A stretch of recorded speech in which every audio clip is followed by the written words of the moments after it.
So, ahead of his tour in Mount Kenya region, President William Ruto sat down and answered some pretty hard questions with some of Mlima Kenya journalists.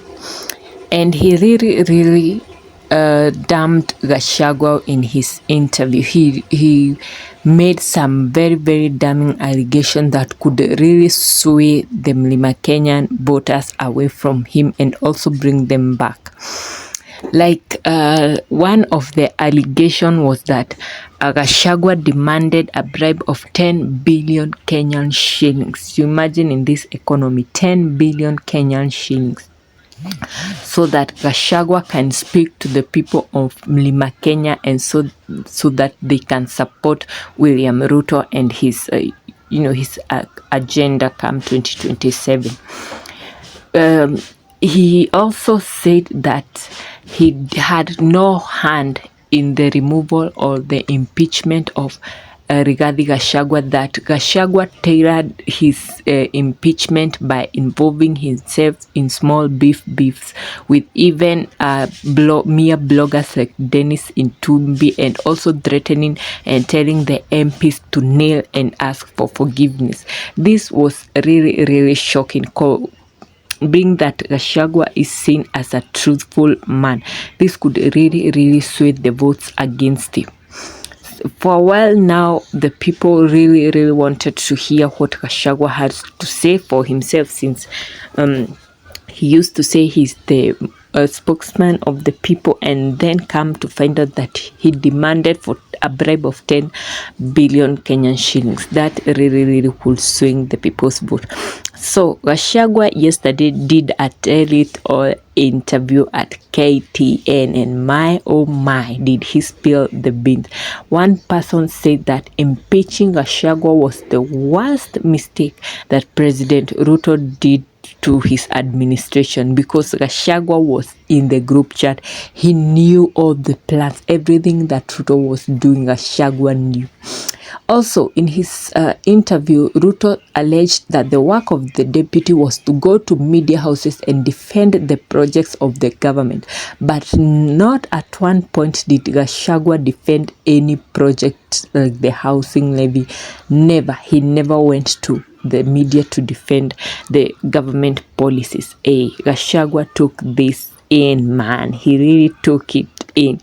And yesterday he told his part of the story. Let's first of all bring you up to speed with what he said.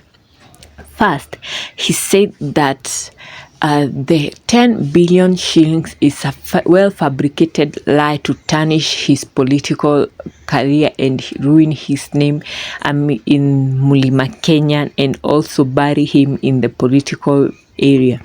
He said that it's evident by how the bloggers and Ruto, their stories are inconsistent. Like Dennis Intumbi once said that Gachagua asked for 6.8 billion, and then Kimani Ichung'wah, he referred to Kimani Ichung'wah as the flag. Kimani Ichung'wah said that Gachagua demanded for 8 billion, and then Ruto said Gachagua demanded for 10 billion. You see, those are very varying details from the Kenya Kwanza side. So he said that's a lie. He also said that on matters going to the television to defend the government's agenda and policies, he used to go back then, but after hearing about the housing levy and what it was going to do to the common mwananchi's pocket, he refused and said he's not going to do the housing levy since it's a money laundering scheme. Also, Gachagua said that back when Muturi was, the Linturi was the CS of agriculture, there was a very major scandal that rocked the Kenya Kwanza government about the fertilizer, because farmers discovered that the fertilizer that the government had said it was being subsidized and sold to them was mixed with stone. Imagine, it was mixed with stone.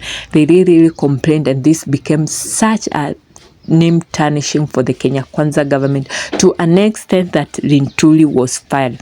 So Gachagua claimed that that fertilizer, it was donated to the Kenyan government by Russia. You get, you're failing me. It was donated to the Kenyan government by Russia. And then the fertilizers that are donated to the Kenyan government, they usually go through them. They go through Maisha, Millers, and Devki, which later, you listen to this scheme.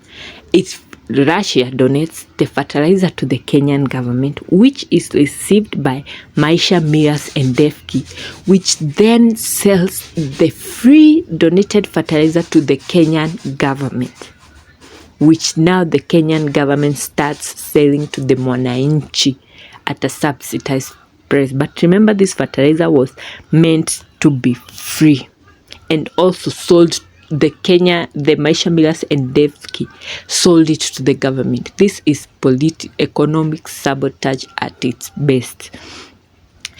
Later, he also claimed that CS Muturi, the AG by then, was fired because he refused to sign a deal with an Italian company that was linked to the stalled Kimorel and Itare dams.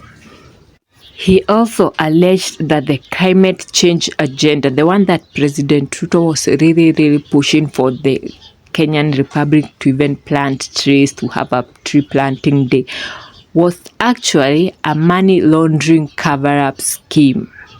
Yes, a money laundering cover-up scheme. He also alleged that after the Kenyan Kwanza government took over from the previous administration, it took over the e-citizen and it immediately went from public to private hands, that the e-citizen is actually benefiting a few hands linked to State House.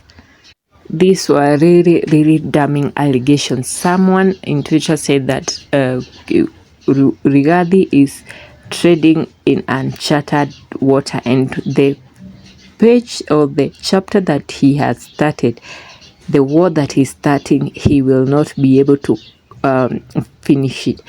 Otherwise, the government bloggers have come out to really defend the government from all this allegation, calling Rigathi bitter and all sorts. But tell me what you think about this allegation, since the president said this about Rigathi, and then Rigathi Gachagua is saying this about the president.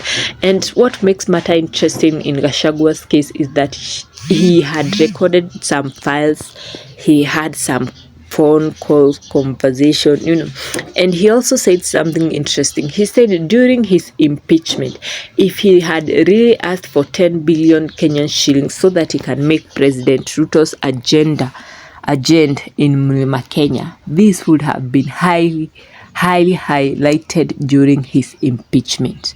But that's alleged. Do tell me what you think about everything, the war between Gachagua and the government. Do you think he's telling the truth? Do you think Ruto is telling the truth, or he just said that so that he can not go in Mlima Kenya as this liar, or this thing that the people in Mlima Kenya were saying?